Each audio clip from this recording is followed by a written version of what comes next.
Right, good afternoon, everyone.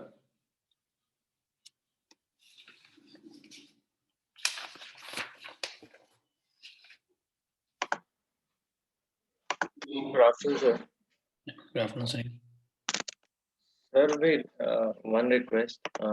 Today we have a test at 5 o'clock. Oh, So if we can wrap our class by 4:30. sure. Good to know that. Yeah, I will do that.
Okay, let's get started. So in the last class, I think we were working on, first we finished talking about the various factors that influence the Hardy-Weinberg equilibrium, right? And then we started talking about I think we finished talking already about the genetic load as well as the component related to consanguinity, correct? So specific questions are being asked. I think I briefly showing you those questions in the last class. Like population genetics, specifically, they were asking questions on Hardy-Weinberg law and assumptions, various conditions under which Hardy-Weinberg law operates. And they also asked about how human variation is created, like mutations, recombinations, which affect the genetic frequencies they asked about. Okay, and specifically they asked factors affecting the gene frequencies among human population. So all the factors that influence the Hardy-Weinberg law. So questions are just specific to Hardy-Weinberg equilibrium. I remember one of you are asking me this, how to present information on Hardy-Weinberg law. So always remember, depending on the question, you have to tune the answer. Like first of all, if you're talking about what is Hardy-Weinberg laws, give the statement. What is Hardy-Weinberg equilibrium? What does Hardy-Weinberg law states? Okay, so gene and genotypic frequencies remain constant under the absence or in absence of evolutionary factors. Like the statement has to be given. Briefly give introduction, like who gave Hardy-Weinberg equilibrium, what is it related to? Once you talk about that, the two ways that you can do. One, you can actually, next step will be after giving the statement, next step will be assumptions. Under what assumptions does Hardy-Weinberg equilibrium work? So basically in the statement, whatever you said as evolutionary factors, you expand on the evolutionary factors. Okay, non-random mating, for example, absence of mutation, absence of recombination. So those type of components you have to talk. And next, what do? You explain the formula with example. So give the formula. So P plus Q is square equal to so and so. What is P? What is Q? Take an example like PTC testers, for example. Take an example like that and explain it. Then you talk about the use application. Why do we need something like this? Okay, you explain about that. So you clearly see that sometimes they also ask, I think one question they asked about to write short note on anthropological relevance of population genetics. So what is the use of population genetics? What is the use of Hardy-Weinberg law, studying human diseases. Like I gave a list of those examples or list of those points as part of the significance of Hardy-Weinberg law. So you expand on those. And as I was telling you, you'll get more and more comfortable as we pick up more examples. Today, I think once I finish talking about different types of polymorphisms, we're going to start with the unit 9.4. There we learn several examples of abnormalities.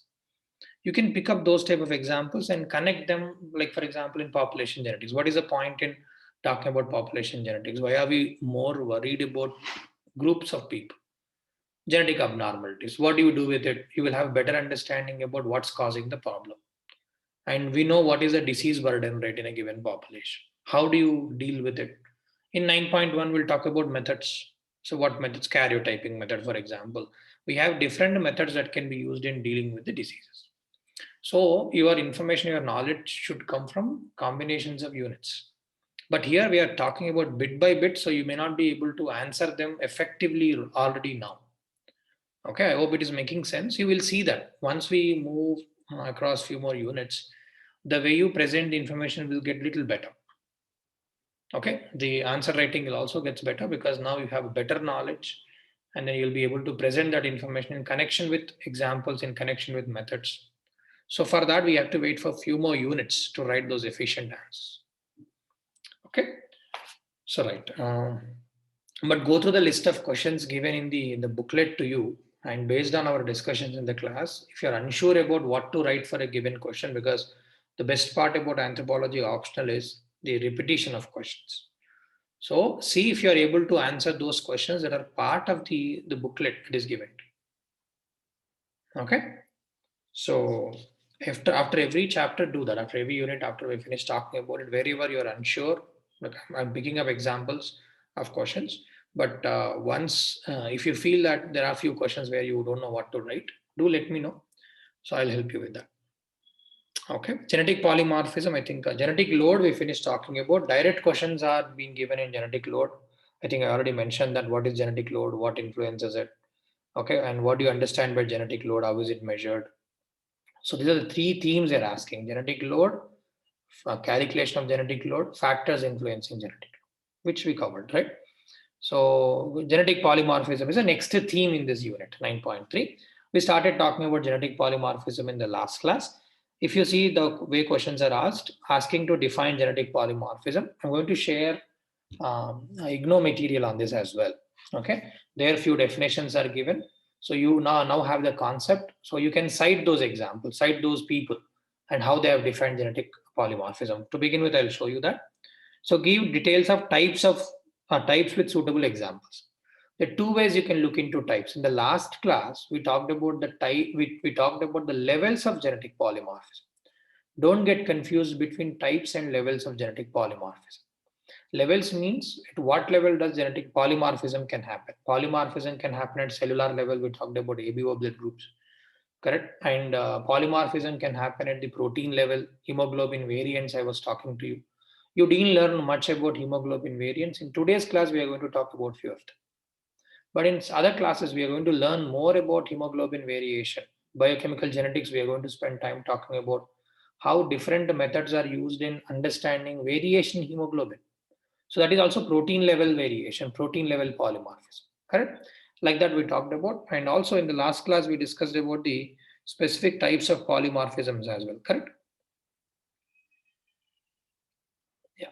So I'll briefly go over them, okay, once I finish talking about the examples. And most importantly, looks like in the exam, they're focusing on two types of polymorphism, balanced and transient polymorphisms. I'm going to explain you what is balanced, what is transient with examples. Okay, so if they ask, mostly focus on these two for types. If they ask on levels of polymorphism, talks about cellular level, protein level, DNA level, single nucleotide polymorphisms we talked about. Give it as example for genetic polymorphism as DNA polymorphism. Okay, so what else? Write short note on genetic polymorphism. Once you understand about genetic polymorphism, whenever they ask about short note, try to add different dimensions to that question. So you define what is genetic polymorphism. Okay, then you explain it with example. If there are types, even before giving example, talk about types. like what is genetic polymorphism, levels of genetic polymorphism, types. So balanced, transient with examples. Briefly, if you write for 10 marks, that should be sufficient. Otherwise, look at specific need of the question, specific demand of the question. Like for example, what is balanced genetic polymorphism? So they're specifically asking one type of polymorphism. What is balanced genetic polymorphism? Today we are going to cover that aspect. How is it maintained in a population? Okay, we'll also with an example explain you how is balanced genetic polymorphism is maintained. So straightforward question. So that is the best part of anthropology, especially physical anthropology. Predicting the question is becoming easy. And if you really know the concept behind it and covered examples and case studies, it's just the matter of presenting the information. Okay, in the classes, mostly we are focusing on collecting data, explaining the concepts. And partly we are working on answer writing, but not much because at the moment, answer writing requires a bit more knowledge. But for the sake of just understanding, we will literally just begin the concept of writing. We'll put more focus as we move on further. Okay, right. And anyway, I told you that wherever you are stuck, wherever you have difficulty, if you let me know, I'll try to explain that in the class. Right. So first of all, I would like to share this document that we were seeing in the last class, and briefly review that, and we'll move on to the balanced and genetic polymorphism part.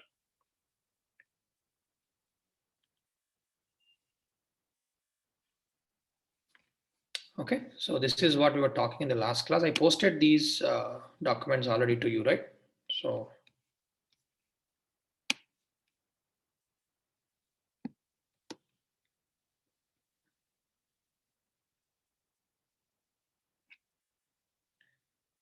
So these are the different levels.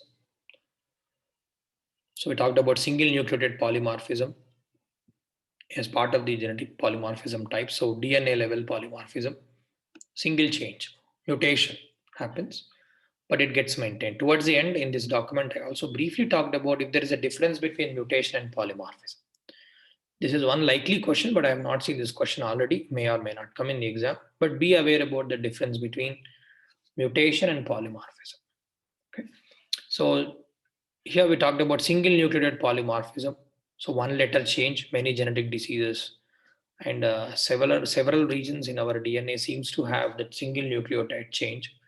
So the 80% of the changes that we see in our body, in our DNA, seems to be because of SNPs.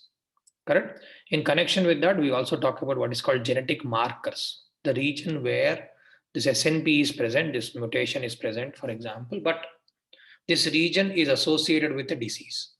So what happens if you want to know whether a person is going through a particular disease, you look for that sequence. You need to have a mechanism, a method to identify that. So single nucleotide polymorphism will provide you that opportunity.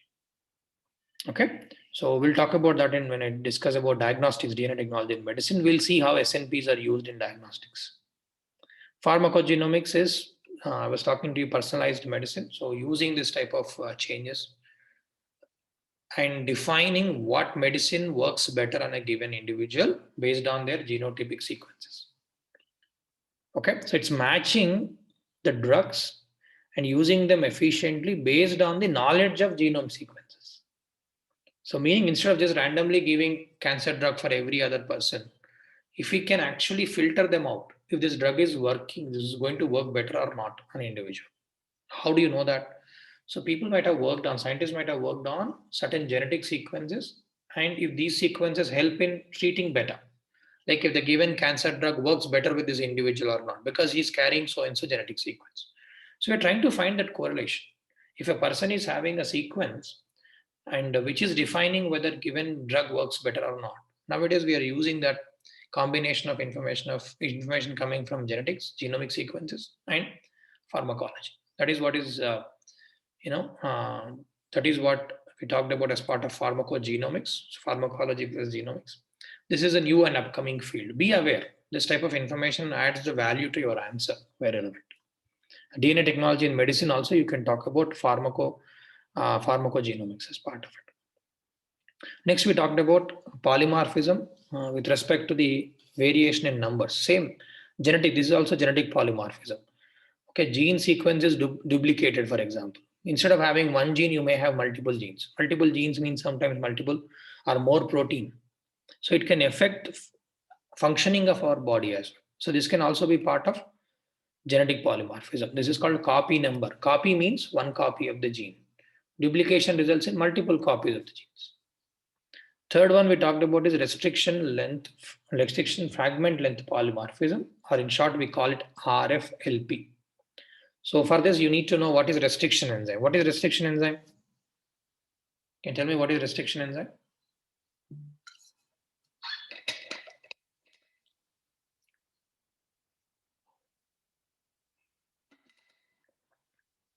Any of you? Sunil, Yash, Sweta.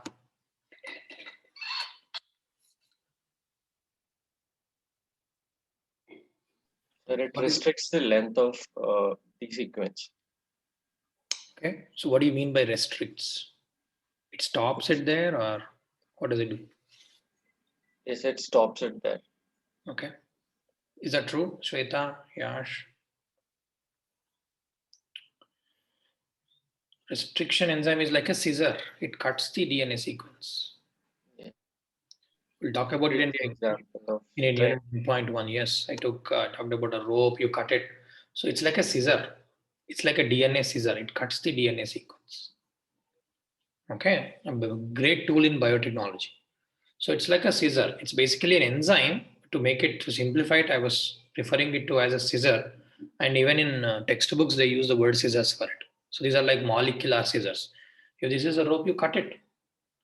Okay. So this cutter basically, in this particular case, it cuts DNA sequences. So let's say where does it cut? First thing is you need to know what is restriction enzyme. Second thing you need to know is where does it cut? Where do these restriction enzymes cut?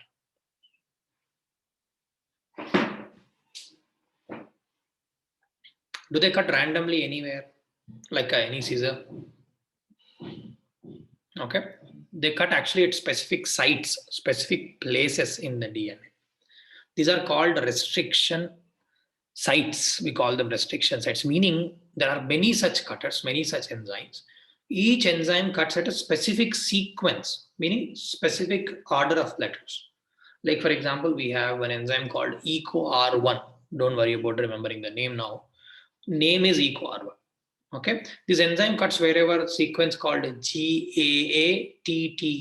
is present. Don't have to by heart, know the concept. So GAATTC is a sequence, specific sequence. Wherever GAATTC is, this enzyme called EcoR1 cuts it. So meaning this enzyme requires a specific site. But what that GAATTC is changed because of mutation. Instead of GAATTC, it is GAAATC. Do you think that enzyme will cut it? No, the specific site is changed. This enzyme requires that site.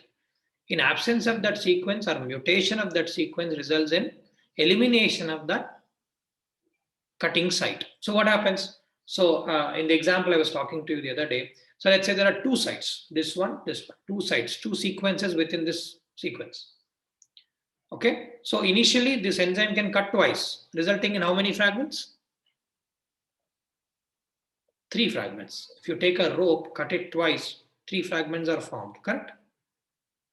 Okay, what if mutation happens in the first site? Instead of GAATTC, it is GAAAC. Enzyme won't be able to cut. So enzyme will only be able to cut in one spot as compared to the 2 sites it had initially, correct? So now instead it will result in 2 fragments. Will that fragment, now comparing 2 scenarios. First scenario where we could cut twice, result in 3 fragments. 3 fragments, assuming that one is 100 nucleotides, another one is 50 nucleotides, another one is 20 nucleotides. Just to keep it easy, 100, 50, 20 nucleotides. Second time, if the site is changed because of mutation, and you could only cut it, this enzyme could only cut at one site. What happens? So this region will be 1 plus 50, 150 nucleotides. Another one will be 20. Will you see the difference in the fragments that are resulted after cutting with the enzyme? Okay, there is a difference, right? Where is the difference stemming from? What is the reason for this difference? What is the source for this difference in this fragments you got after cutting with the enzyme? Because of sequence change. That is because?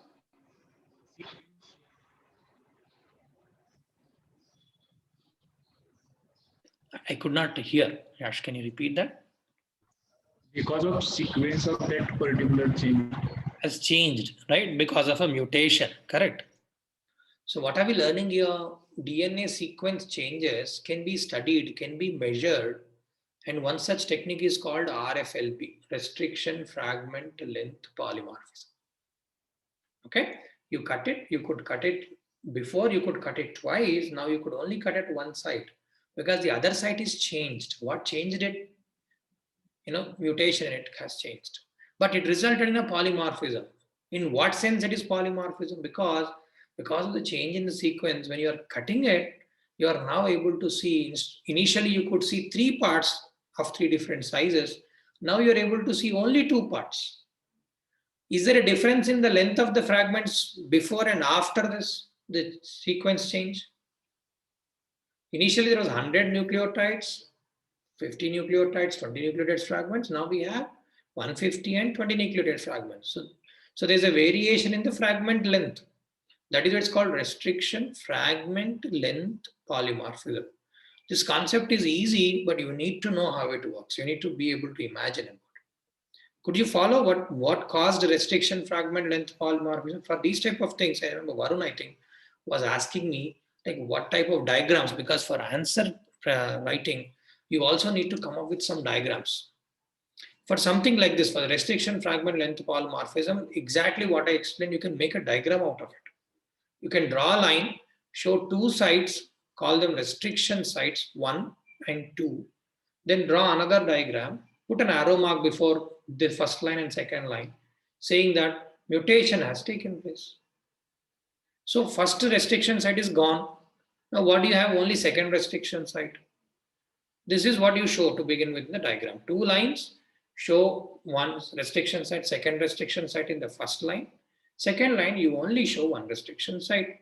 Where did this first restriction site go? You put an arrow mark and say a mutation has taken place. So eliminating the first restriction site.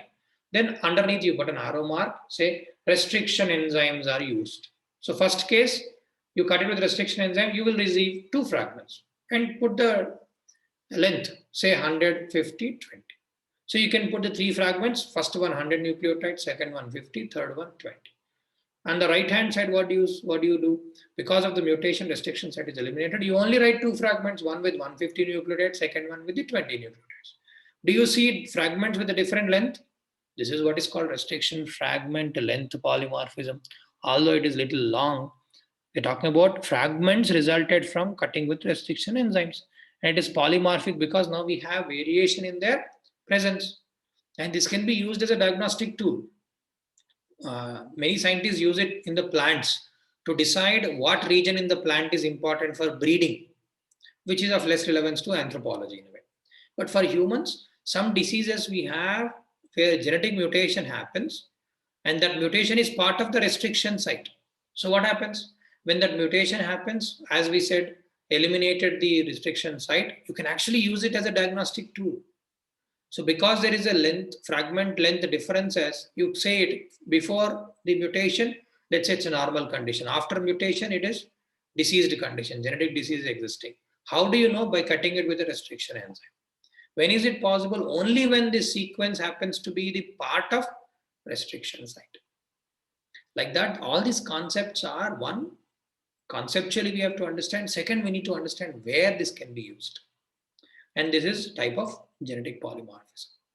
Correct? Why are we calling it genetic polymorphism? Because change is happening in the DNA level, genetic gene level, DNA level polymorphism. Okay? Right. So as I always telling you, these are a little complex for you. Okay, if you're unsure about anything like this, do ask me. I don't mind repeating it.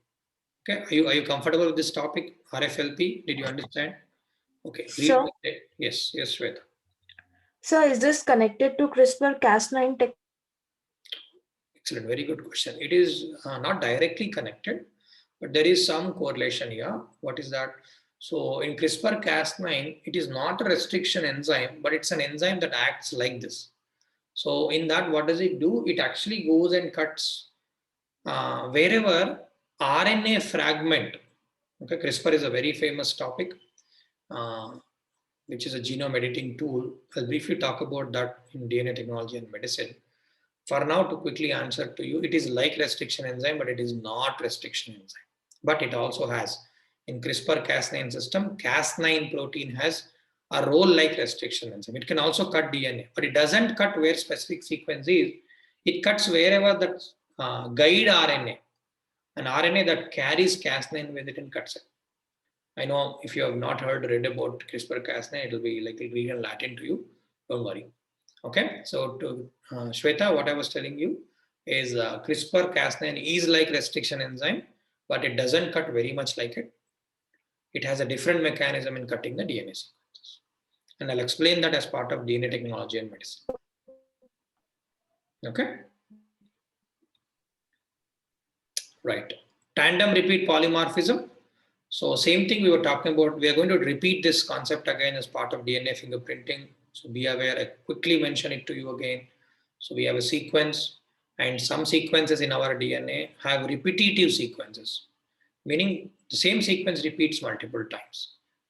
Like for example, ATGC repeats multiple times, ATGC, ATGC, next to each other, two ATGCs, third ATGC, fourth ATGC. So this is called tandem. They are in the same sequence. Repeats. Tandem repeats polymorphisms.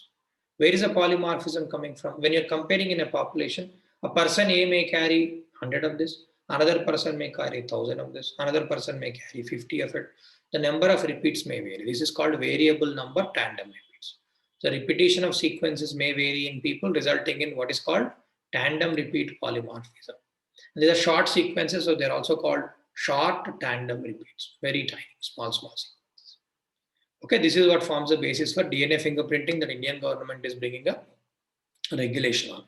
So this is important for both science and technology part as well as for the anthropology. Sir, one question.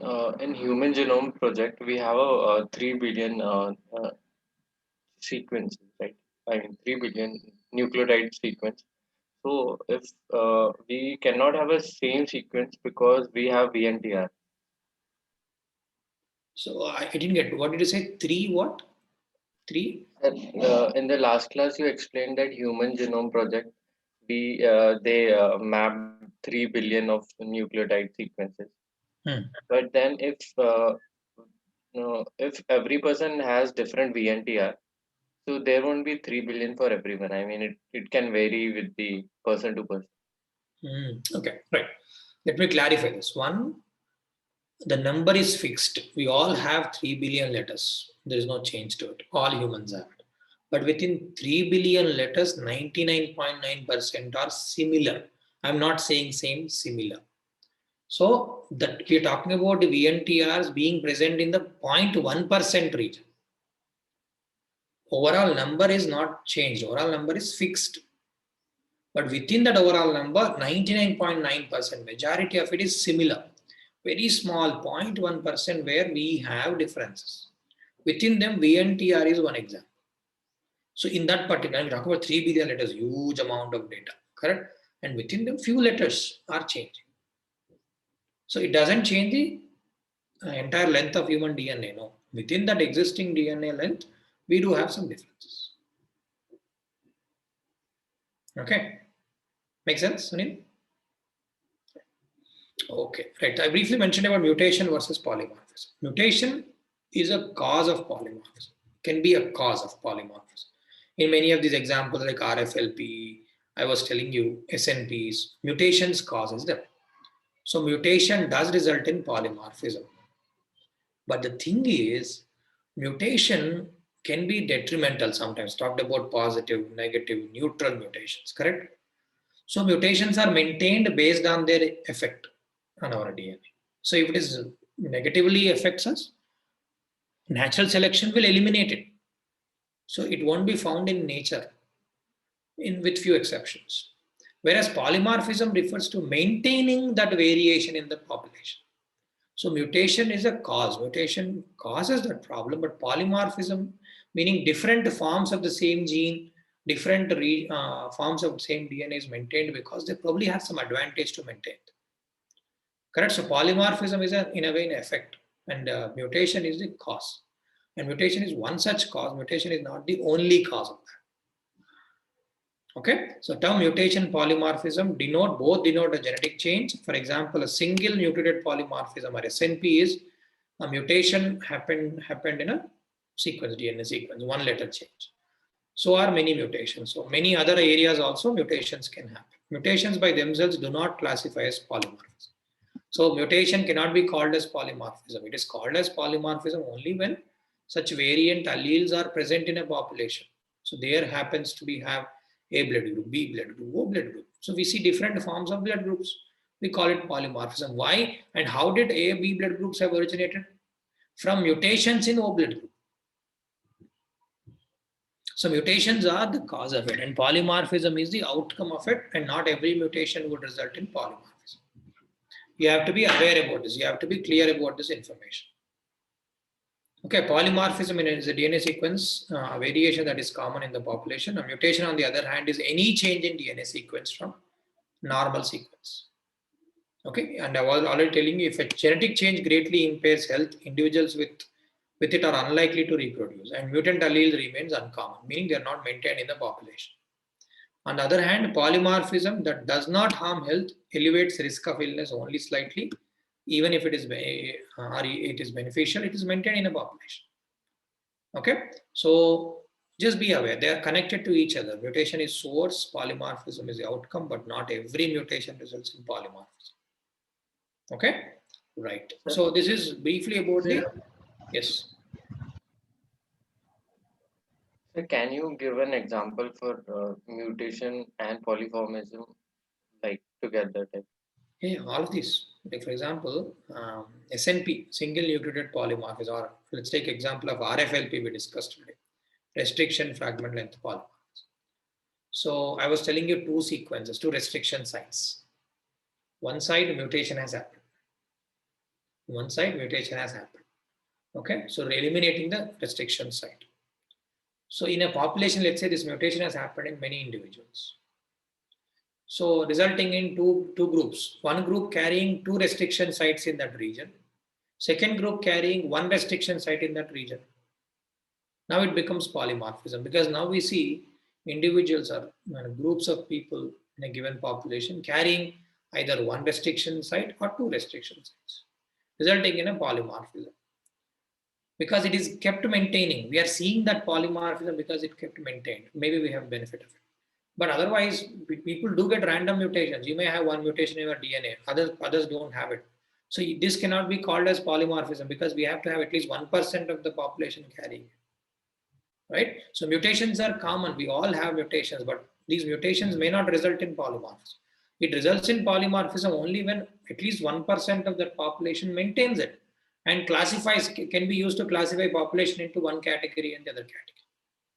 So RFLP based categories, plant breeds, human types can be categorized based on this. Okay, right. Okay, good. So next we'll move on to two polymorphisms that in the exam they're focusing on. The one I gave you so far is a broad structure of genetic polymorphism.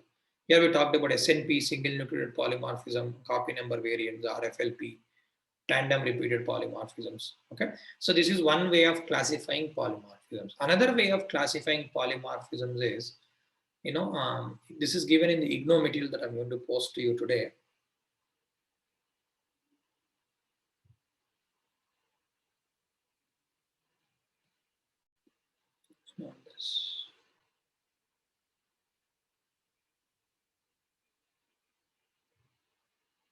Yeah, so this IGNOU material on population genetics, you can use it as an additional reading, okay, to what I've already provided. Some of the content I've taken from this as well. But this is slightly explained it differently. So here, definitions of genetic polymorphism you can pick from here. One exam I have seen, they asked about definition of genetic polymorphism. So here they've given multiple definitions. As per Ford 1940, they've given a definition.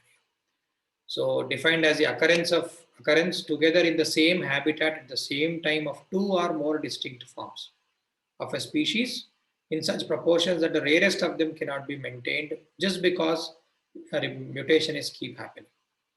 A simplified version of this definition I've already given you at the beginning of genetic polymorphism, but some definitions with the scientist names if you want to have.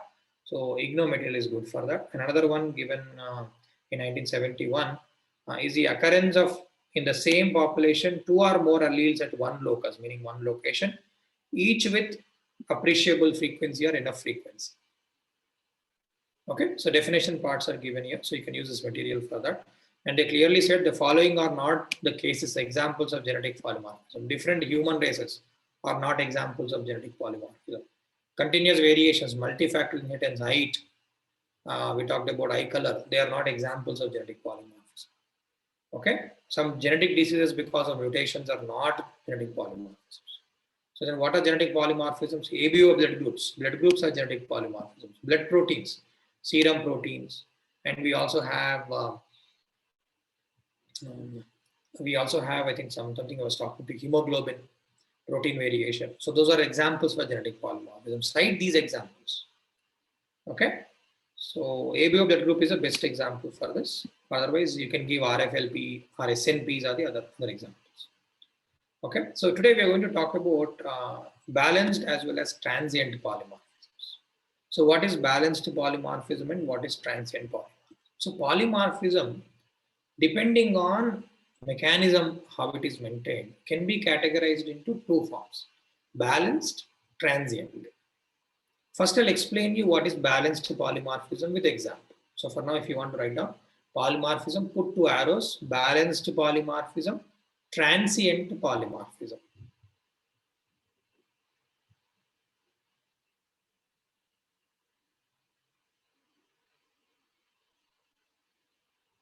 Balanced and transient polymorphism. Okay. If you see in the IGNOU, they mentioned it here. Genetic polymorphisms may be transient or balanced.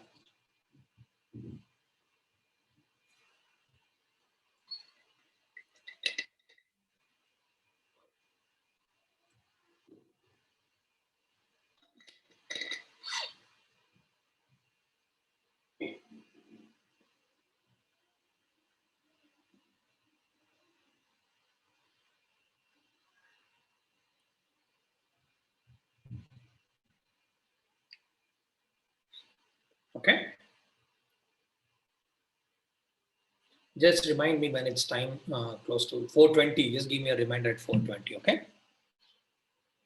I'm keeping an eye on time, but in case if I lost the track of it, remind me. Okay.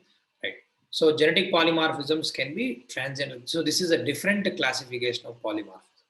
The first one I showed you is based on what type of polymorphisms exist. Here it is based on how is it maintained. Okay. You'll understand the difference between transient and balanced. So first we'll talk about balanced. So what is balanced polymorphism? So polymorphism means maintaining 2 or more forms, 2 or more varieties at the DNA level. Why are they maintained and how are they maintained? One, sometimes you see balanced, meaning both forms are in equilibrium to each other. So both are maintained in a population. How is it possible to maintain both the DNA sequences? So let's say that 2 alleles. Okay, we'll take the example of ABO blood groups. So A is one allele. Sorry, A is one form of blood group. B is one form of blood group. Okay, A is one form of blood group. B is one form of blood group. So can we have both AB blood groups in our body? Have you seen any humans who have A, B both in them? Yes or no? Yes, sir. Anyone with AB blood group? We have people with AB blood group, right? AB positive, AB negative. We have people with AB blood groups.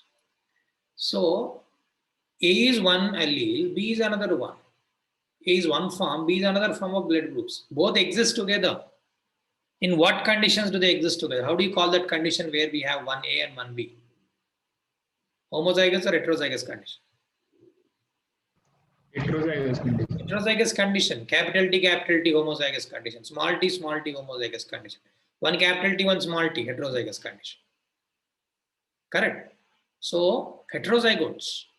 And here we're talking about both alleles are maintained in a population. So in what way they are maintained? They can be maintained in a heterozygous condition. So genetic polymorphisms are called balanced if selection favors the heterozygotes.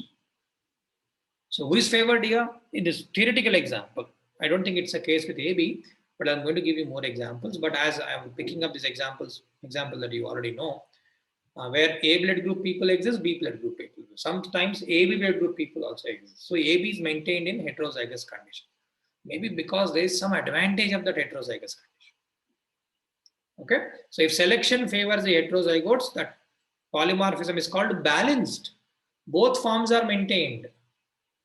That is called balanced polymorphism. This happens when selection favors the heterozygotes. And because of that, a stable equilibrium may be achieved. A stable equilibrium may be achieved. Stable equilibrium may be achieved, and substantial frequencies of both the alleles are maintained in a population in one environment. Okay, I'll give an example. You'll understand it better, but I just want to tell you what is balanced polymorphism briefly. So here we're talking about balanced, then we'll compare with transient polymorphism. So balanced polymorphism is where a heterozygote condition is favored and a stable equilibrium is maintained between two alleles. Okay, so that is where enough of each alleles are present in a given population. If they are favored, then you'll find enough of A, enough of B, both in a given population. And what selecting it and what maintaining it? Natural selection is maintaining it. And why does it maintain? In what sense they are beneficial? Is there an example? Is there any human example for this? A well-known, a very famous example exists for balanced polymorphism. Question is being asked on balanced polymorphism directly. So you need to define what is balanced polymorphism, explain it with an example. Okay, right. What is the example? Let's see the example here. I think they have given here two examples in IGNOU material. I'm going to give you an additional example from a textbook, from a genetics textbook for you to read. Okay, so here they talked about polymorphism in man. One example is ABO blood groups you can talk about. For balanced polymorphism, talk about sickle cell anemia and malaria. Do you know both of these conditions, sickle cell anemia and malaria? What are they? What is sickle cell anemia and what is malaria? Sickle cell anemia is changing the RBC structure. Sickle cell anemia is where? Change in the RBC structure. Correct. Shape of the RBC gets changed. Very good. Change in RBC structure happens. RBC shapes become sickle shape. Should have a diagram to show you on this. So these type of diagrams, when I'm showing you, draw them, use them in your answers. Okay.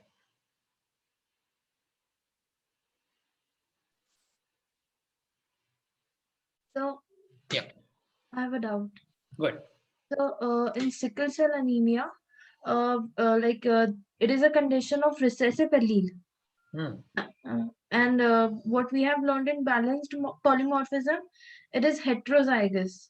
Good. Yeah. So wait till I explain this. Okay, you'll understand. Sickle cell anemia problem happens in homozygous recessive condition, but we are not interested in the disease condition which kills people. We don't want that homozygous recessive allele condition. We want heterozygous condition where disease is not caused, but having that mutant allele is beneficial. Okay, your question gets answered when I will explain this completely. Okay, right. So look at the image like this. So RBC is normally disc shaped or somewhat circular. So you draw normal RBC like this, but sickle shape is like this. It's like crescent, moon's crescent shape. What causes this circular, more or less circular RBC to form sickle shaped RBC? A mutation in something that forms RBC. Okay, you can put a circle like this, an arrow mark, and draw a crescent shape. A circle, an arrow mark, and then draw crescent shape. What happens in between? Why did circular or disc-shaped RBC became crescent shaped? Because of mutation in a component of RBC. Because of a mutation in component of RBC. What is that component? Hemoglobin. It is caused by inheriting a mutation in the gene coding for hemoglobin. Hemoglobin is a protein, correct? Hemoglobin, what makes up RBC? Hemoglobin is a main component of RBC. But what if that hemoglobin coding gene underwent mutation? Because of that particular mutation, shape of the RBC itself is affected. Okay, one change, one letter change in the hemoglobin results in an abnormal RBC. And now we talk at the genetic level, so it's an allele. Excuse me. So normally you write here normal allele is HB, or I think one example we talked about this in lethal genes, if I'm not wrong, right? I think I might have used a capital S and small s. Stick to that. So normal allele instead of HB, talk about H capital S. Recessive allele H small s is the mutant allele. So mutation, the mutant allele can be referred to as capital H and small s as a superscript. Capital H and small s. So because of this mutation, what happened? Abnormality has been caused. So now it became the sickle shaped RBC. And this condition is often lethal because this is a recessive condition. So meaning we need both mutant alleles to cause the disease. So what condition causes the problem? Capital H small s, capital H small s. This condition is where this individual will have only sickle shaped RBC, and sickle shaped RBC would get stuck in the blood vessels. It would not easily squeeze through it. If it is circular, it could nicely squeeze through. Sickle shape will get stuck, will stop the blood flow. One second, RBC gets destroyed because they're abnormal in shape. So our system destroys them, thereby causing anemia. That is, it's called sickle cell anemia. Sickle shape RBC leading to anemia. Sickle shaped RBC leading to anemia. Okay. Do you see the connection here? Abnormal RBC gets destroyed in the body, and when we have destroy our own RBCs, what happens? Reduction in RBC results in anemia. Blood will be decreased. Blood production is decreased, blood destruction is increased. So it results in anemic condition. So this is one genetic form of anemia. Okay, this is one part we have to understand. Sickle cell anemia is one part. Second part is malaria. So is it clear what sickle cell anemia? This is a very good example. We use it multiple places in physical anthropology part. So be aware. So you need to know the connection to explain it well in a given context of the question. Next is malaria. Malaria is what type of disease is malaria? Malaria is a protozoan disease caused by protozoan called Plasmodium. Protozoa is one type of microorganism. Okay, bacteria is one type of microorganism, virus is one type of microorganism. Like that, we also have what is called Plasmodium. Plasmodium.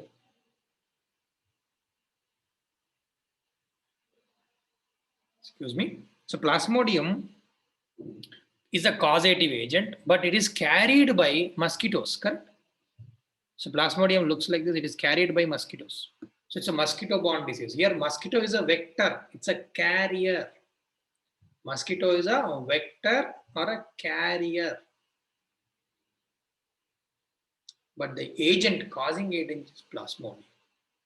We don't need to know the details about this disease, but be aware about it because it's also a common disease in India. So this mosquito, when it bites us, and this mosquito, if it carries Plasmodium, it injects Plasmodium into our body, and this Plasmodium survives in the liver of the body, also in the RBC of the body. The connection that we need to have here is the RBC. So it infects liver, so it multiplies in the liver as well as in the RBC, in the red blood cells of our body. So thereby resulting in the condition called malaria. Correct. So why are we interested in RBC? Because in RBC normally what happens, when we have this Plasmodium replicates in the RBC, it results in anemia. It results in anemic condition. Okay, two parts that you need to know. I'll give you the connection now. What is the connection between sickle cell anemia and malaria? Malaria is an infection. Sickle cell anemia is a genetic disease. Now, what is the connection to polymorphism? What is the connection to balanced polymorphism here?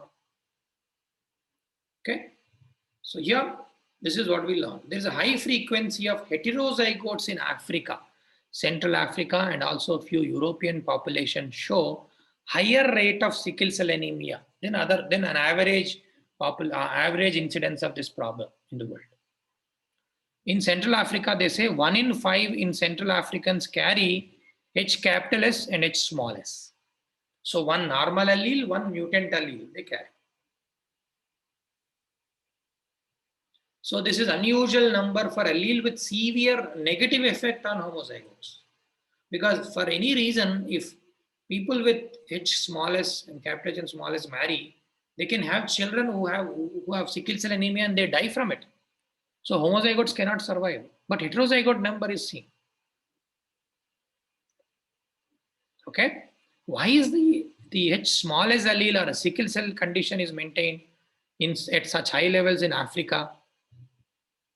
So from natural selection point of view, there must be some advantage because of sickle cell anemia.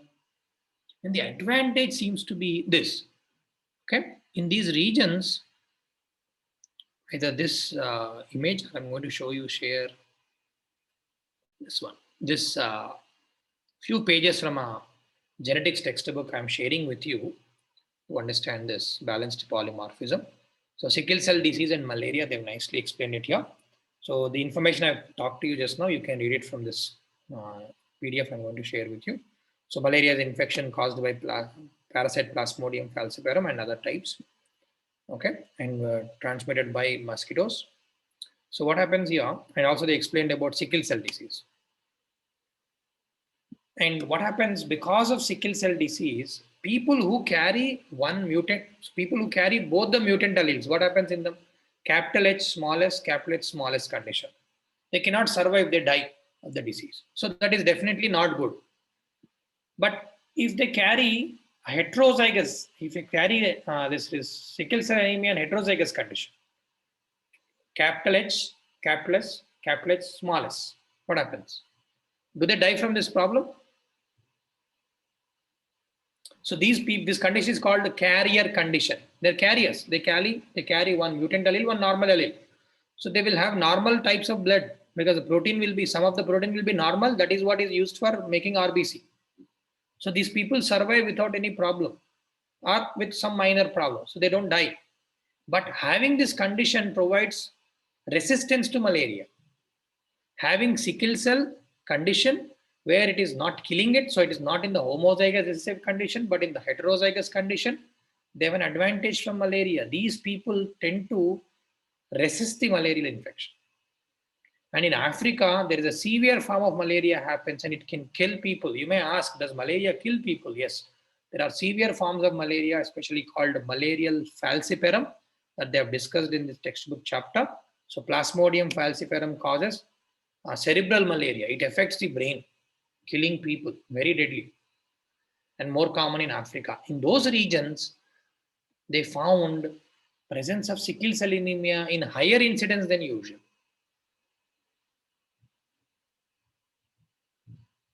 Okay, if you see in the image here, such type of images you can draw in the exam. Look at this on the left hand side, you are seeing sickle cell allele in Africa. Understand this. This textbook chapter has nicely explained it. You can make a note on this, or just few statements you have to write from this. So what do you see on the left hand side? Sickle cell allele in Africa, wherever sickle cell allele is commonly found. And on the right hand side, you are seeing Plasmodium falciparum in Africa. These orange regions are Plasmodium falciparum. Not 100% correlation, but enough correlation can be seen between the regions where malaria is more common and the regions where sickle cell allele is commonly found. Do you see the correlation? Based on this correlation, scientists said there must be an advantage of carrying or maintaining sickle cell mutant allele in the African populations.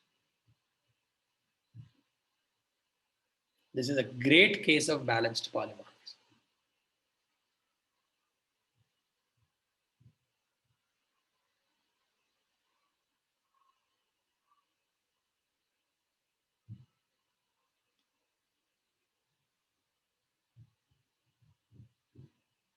Okay, they've explained it here. In sickle cell disease, blood becomes unwelcoming to malarial parasite in many ways. The blood is thicker than normal, which may hamper the parasite's ability to infect. And also the shape of the cells that has dual effect. It prevents parasites from growing. Malarial parasite cannot grow in sickled shape RBC. So thereby blocking them from making protein, okay, which is a requirement for this malarial parasite to enter into RBC and infect RBC. So there are many ways. Even recently, some scientists have given the mechanism behind this resistance. But overall, what we are learning here, you don't have to explain the mechanism in the exam like this. What you just mentioned, that carrying sickle cell trait provides resistance against malarial infection. So does it make sense why this heterozygous condition has to be maintained in the population there? Does it make sense? Okay. So in this, the half of the population is heterozygous of sickle cell, and the remaining is normal.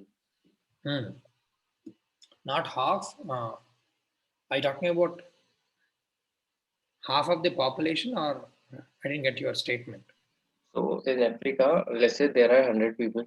So 50 would be carrying the sickle cell anemia, and the remaining 50 would be Why 50 should carry it? Where did you get the number 50 here?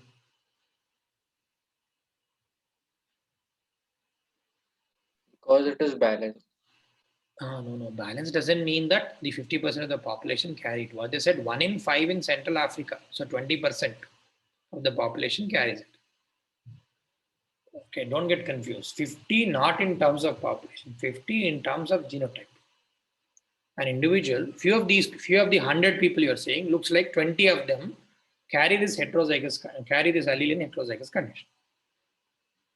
So 50-50 in sense of one normal allele, one recessive allele. That's it. Not in terms of population numbers. Okay, no confusion there. But in the initial stages where you are learning the concept, you do have to go through these mistakes. It's all right. Okay, 1 in 5 in Central Africa carry this capital S, small s alleles.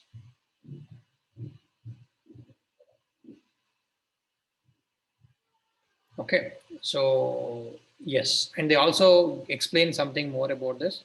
I don't think you need to know about all of these.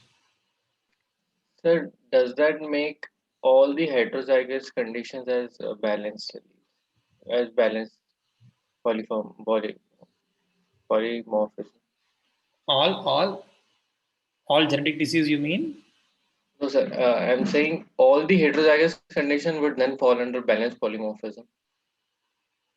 Yes, but not all of them, because one requirement you have to meet here is there must be an advantage.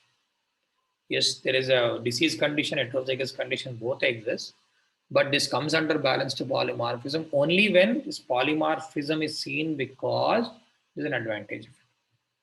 Not because any disease would go through the segregation and carrying the heterozygous condition in few people, not because of that. There is an advantage. Here you see, we're talking about malaria and sickle cell anemia because there's an advantage in African regions where malarial incidence is high.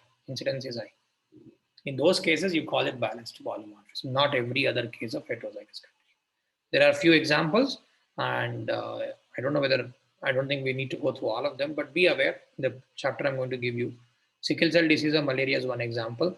Also, other forms of hemoglobin variation, G6PD deficiency. This is one we are going to talk about in another chapter, genetic markers, unit 9.6. We're going to discuss this in. Next one is thalassemia, another hemoglobin based genetic problem. Thalassemia, very common in India. So thalassemia also shows resistance to malaria, they say.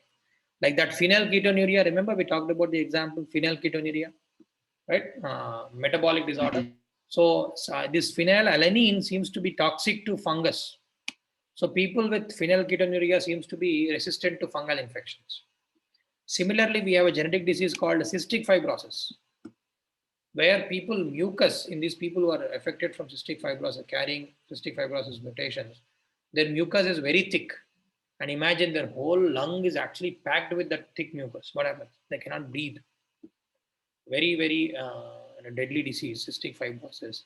But these carriers have advantage with the diarrheal disease, because seems like in these cases, there are some channels which allows the chlorine to move out. And in diarrhea, what happens? So chlorine actually comes out resulting in more and more water loss. So people with abnormalities in chloride channels have advantage over diarrhea, but I think it's better to have diarrhea than cystic fibrosis. Correct? Diarrhea we can manage with certain medicines, but cystic fibrosis we cannot manage. But people who are heterozygous to this, they seem to have an advantage to certain disease. In those cases, this can be called balanced polymorphism. So these are all several examples of balanced polymorphism. No one being able to explain one is sufficient, but if you want to have more, either talk about phenylketonuria and fungal resistance or cystic fibrosis and diarrheal resistance. Okay. So there is more to this that they have given, but I think this core concept I've explained here. Don't worry about statistics. Statistics are actually varying from source to source. Here they talked about few different sources like United States, 8% of African Americans carry sickle cells. Okay, and I think matching with what you just said, 45 to 50% of people are carriers in some parts of Africa. But some parts of Africa, I think average it goes to 5%. But if you only restrict to certain population, they seem to have up to 50% of. So this is just a coincidence. Okay, but that doesn't have to be the case.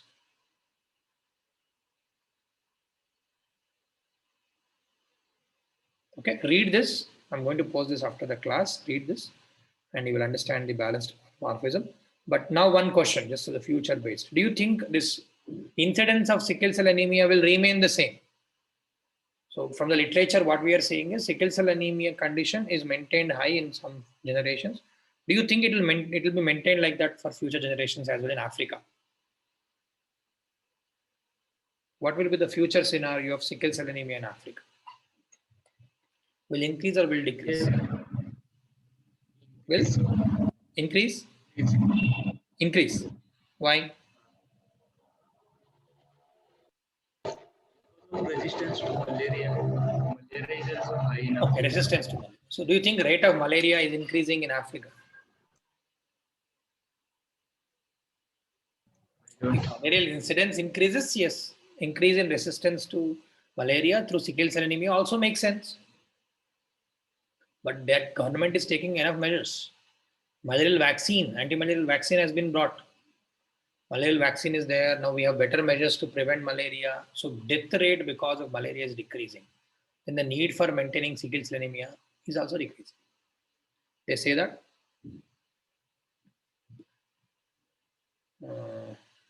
So doesn't that mean that earlier people were not dying because of sickle cell, but now they will start because their life support malaria is gone?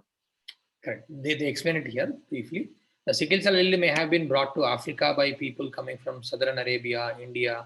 So basically, they talked about two scenarios here. One cultural aspect they talked about. People started migrating from different regions and started with agriculture. So agriculture also resulted in more mosquitoes. Correct? Cultivation results in more mosquitoes. More mosquitoes means more carriers for malaria. So these dynamics have resulted in increase in malarial incidence in the world, especially in the Africa. Okay, so people traveled to Africa, started with farming. Farming resulted in more mosquitoes, and also sickle cell allele might have come from to Africa by people migrated from countries like India, Southern Arabia. I think we carried those type of alleles, but when people moved to Africa, they distributed these alleles to those populations. Gene flow, migration. Okay, so changing their genotypic frequencies. We talked about this in population genetics, right? So this is very relevant in that context. Sickle cell allele probably gone from one country to another country. However, it happened, people who inherited one copy of the sickle cell allele have survived from malaria. Okay, which is the essence of natural selection. Natural selection maintained it because there's an advantage of carrying this. Otherwise, this deadly allele should have been gone. These healthy carriers had more children and passed the protective allele to approximately half of them. 50% of people, because they are heterozygotes, they passed it to 50% of children. Gradually, the frequency of the sickle cell allele in East Africa rose from 0.1% to 45% in several generations.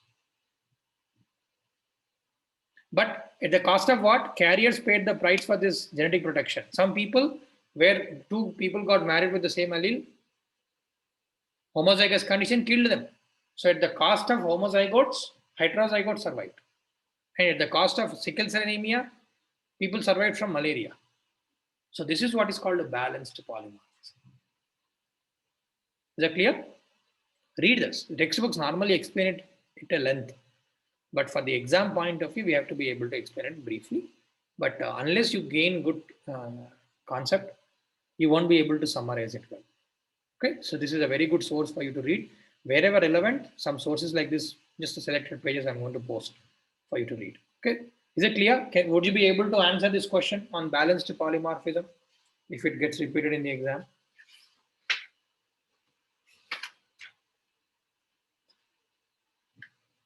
What is balanced genetic polymorphism? How is it maintained in a population?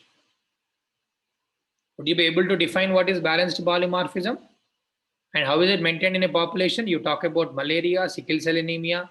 Explain this. How is it maintained in a population? Talk about where did it come from? Okay. And what percentage of people carried? Use this textbook example. Then the one I have shown you. Use this. This is a great example here. What percentage of people? Write about this. Gradually, the frequency of sickle cell allele in East Africa rose from 0.1% to 45%.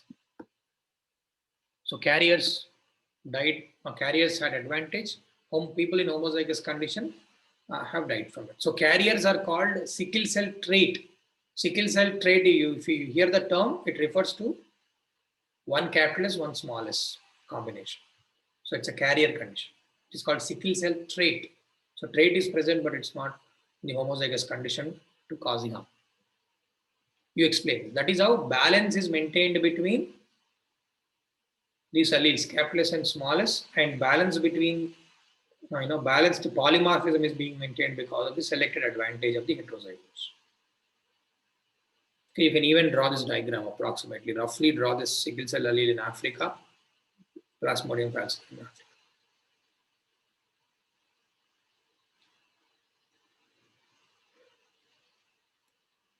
So if you want, you can mention the other examples, maybe one more. Phenylketonuria or cystic fibrosis. Great. Now, what is transient polymorphism? What is transient polymorphism?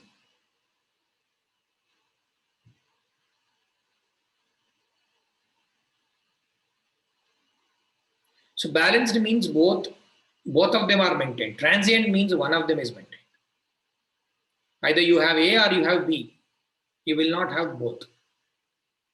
Such a polymorphism is called transient polymorphism. Okay, I did this book. They don't talk much about transient polymorphism, so I collected some data on this online. So, what is transient polymorphism? It is unlike the balanced polymorphism. Transient polymorphism is where a favorable gene is maintained. Not two, but one is favored over the other. Balanced, we are maintaining both. The presence of a population at a particular locus of alternative alleles, meaning two different alleles, in which one is progressively replaced by another. So one allele is replaced by another is what is called transient polymorphism. Either you have A or you have B. Such a condition is called transient polymorphism. As opposed to balanced polymorphism where the alleles are in equilibrium with each other, both are maintained. So majority of the polymorphisms, particularly in humans, are of balanced polymorphism type. Looks like, as per the one source, transient polymorphism is rare in humans and balanced polymorphism is more common in humans. So which is more common? Balanced polymorphism is more common. Transient polymorphism is less common. But I'll give an example for us.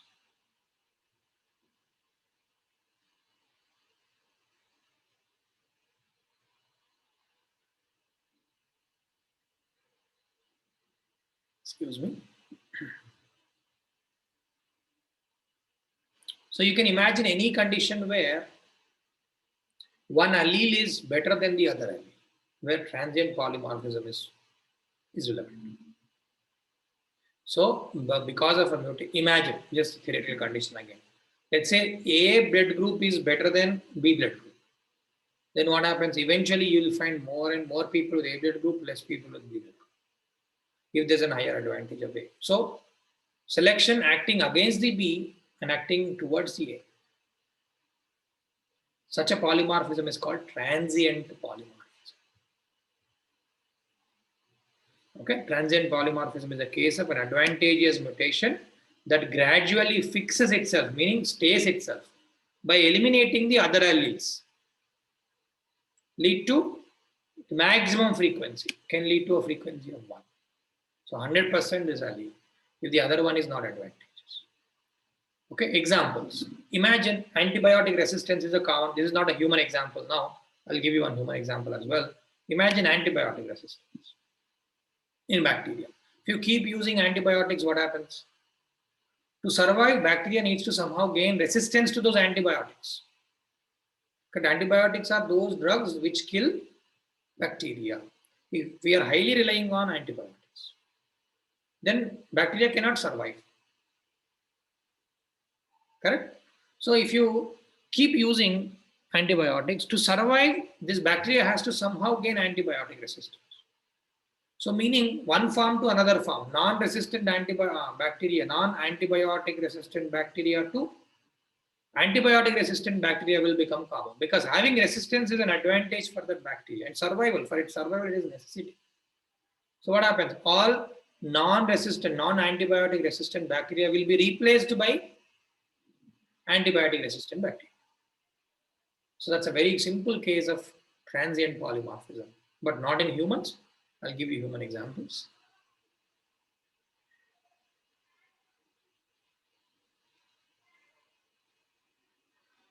Okay, so this is maybe relevant in particular condition, particular environment where this is relevant in environment context imposed by medicine. Wherever this medicine is highly used, there having antibiotic resistant bacteria is advantageous to them, not to us, of course. We're talking the context of the organism which is showing the resistance. Okay. In a theoretical condition or hypothetical condition for humans, let's say that HIV incidence is so high, unless you have HIV resistance built in you, survival of humans will become problem. Then eventually, if HIV rate is so high, then probably you'll find humans with HIV resistance as well in them. But we have other interventions to control HIV condition, correct? So we don't have to worry too much about that. Okay, is there any human example for transient polymorphism? One example I found in the literature is lactase.